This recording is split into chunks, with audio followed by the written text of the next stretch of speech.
Di sidang umum PBB yang membahas perkembangan di Palestina, Indonesia mengecam tindakan Israel dan berharap PBB membantu solusi mengakhiri perang. Di depan perwakilan seluruh anggota PBB yang hadir pada hari Selasa, Menlu Retno menyampaikan keprihatinan pemerintah Indonesia atas semakin banyaknya korban jiwa dari rakyat sipil, wanita dan anak-anak warga Palestina di Gaza yang mencapai ribuan jiwa.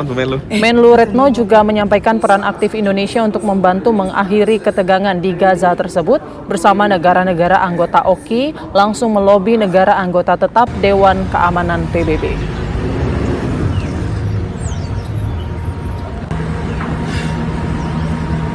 Mr. President, can I ask, is what Israel doing consistent with the international law?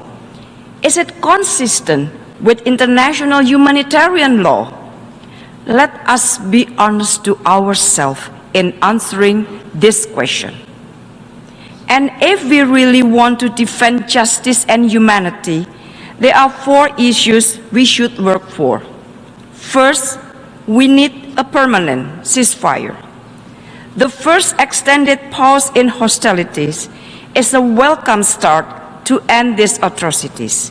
But these uneasy pauses will not be enough. We need a ceasefire. Without it, it will be difficult to do the rest, to save lives, and for aid agencies to work in Gaza. Second, ensure unhindered humanitarian assistance. Massive humanitarian aid is needed in Gaza. We need to scale up humanitarian assistance. We must support UNRWA and other humanitarian agencies to help 1.7 million Palestinians forcibly displaced in Gaza. Indonesia is committed to scaling up assistance, including by deploying our floating hospital. Third, we must stand for justice. Even wars have rules and limits, and these are nowhere to be seen in Gaza. Attacks against hospitals, schools, places of worship, refugee camps should not be normalized. I repeat, should not be normalized. We must call a spade a spade. What has taken place in Gaza are clear violations of international humanitarian law, and failure to act may equal to complicity. We must also call out double standard in the application of international law, which seriously undermine the sanctity of the law itself. Indonesia therefore supports efforts to ensure accountability of Israel at various relevant forums, including the International Court of Justice. And fourth, restart the Palestine-Israel peace and political process. Mr. President, addressing the question of Palestine requires us to address the root causes, plain and simple. The occupation on the Palestinian land must end. There are no military solution to this conflict. Political solution is the only answer. We need a credible negotiation process that is transparent and equitable, with Palestine and Israel having equal standing as UN full members, leading to a two-state solution based on internationally agreed parameters. Mr. President, Indonesia calls on the global community to stand together with humanity. Only by uniting can we bring peace to Palestine and the region. Only by using our heart can we bring humanity and justice. I thank you very much.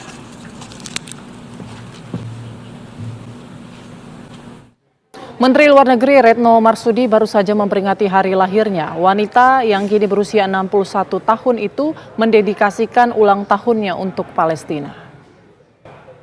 Saat ini saya bersama dengan Menteri Luar Negeri Republik Indonesia Retno Marsudi, dan baru saja kemarin 27 November beliau merayakan ulang tahunnya, dan tahun ini sepertinya sangat istimewa karena di tengah kesibukan beliau memperjuangkan agar konflik yang terjadi antara Israel dan Palestina yang saat ini telah menimbulkan belasan ribu korban, sebagian besar rakyat tak berdosa berjatuhan. Dan saat ini saya akan menanyakan mungkin apa yang paling berkesan atau yang paling istimewa beliau dalam merayakan ulang tahunnya kemarin. Bu Retno, selamat pagi. Ya, selamat ulang tahun Bu Retno. Terima kasih. Mungkin tahun ini sepertinya istimewa, spesial sekali ya, karena saat ini Bu Retno berada di markas besar PBB dan baru saja menyampaikan pidatonya di depan sidang Majelis Umum PBB yang membahas masalah Palestina dan Israel. Mungkin bisa disampaikan, diceritakan pengalaman yang paling berkesan saat merayakan ulang tahun kemarin. Mungkin ulang tahun saya tahun ini memang sengaja saya dedikasikan untuk perjuangan bangsa Palestina, untuk mendampingi Palestina dalam mendapatkan hak. Karena pertama, tanggal 27 November, saya kena flu berat. Flu yang sangat berat karena saya baru saja selesai kunjungan maraton ke beberapa negara, pulang kena flu. Tetapi di hari itu juga, saya mengadakan rapat dengan DPR, dengan Komisi 1, membahas masalah Palestina. Dan sorenya saya harus terbang ke New York untuk hadir di pertemuan sidang Majelis Umum PBB dan juga Dewan Keamanan PBB. Jadi yang paling khusus dari ulang tahun saya tahun ini adalah selamat tahun ulang tahun saya dedikasikan untuk perjuangan bangsa Palestina. Luar biasa sekali pemirsa. Yang tadi wawancara saya dengan Ibu Retno, semoga niat baik beliau untuk memperjuangkan rakyat Palestina ini mendapat balasan terbaik dari Allah Subhanahu wa Ta'ala. Dari markas besar PBB Amerika Serikat, Yan Rizukti TV One mengabarkan.